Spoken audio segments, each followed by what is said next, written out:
It's the Passover week or the Holy Week, and I was thinking about the movie The Passion of Christ and how vividly it conveyed everything he went through for our sakes. But then I thought everything Jesus did, he did with passion, with his whole heart, for the joy set before him, the joy of spending eternity with us. And during this week, we read how he cleanses the temple of charlatans for the sake of his Father's house, how he weeps over Jerusalem because they weren't willing to be gathered to him as the chickens gather under the wings of the hen.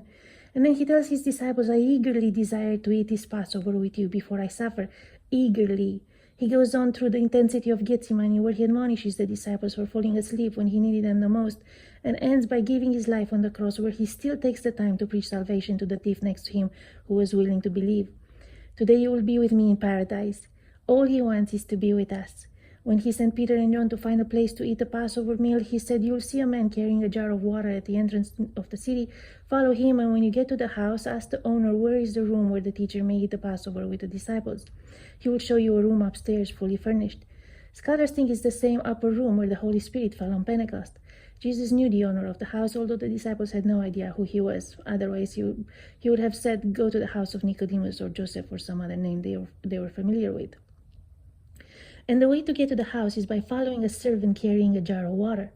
They would have stood out because men usually carried water in flasks. Only women carried jars on their heads. But who knows, maybe they needed more water because they had to wash so many feet. But I think it's symbolic for the Holy Spirit and Pentecost. You carry the water, your life becomes a conduit for God to move through. Spending time in the Word, the church, in prayer fills you with the Holy Spirit. You become a symbol and a source of blessing for others. It blows my mind the strangers God sends to my workplace for me to help. People I've never seen before come to me, and out of the blue, they start telling me they have cancer and let me pray for them. I had a young man ask me, how can I fix my marriage? First time I saw him in my life, I was able to talk to him and pray with him. I witness to people regularly in that place.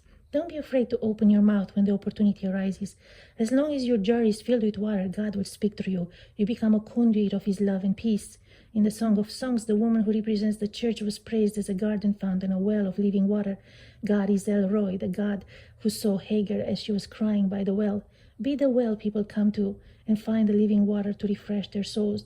Let's not be like the people we read in Jude 1:12, clouds without rain, blown away by the wind. We can be the river of water David picked up the rock from and killed Goliath.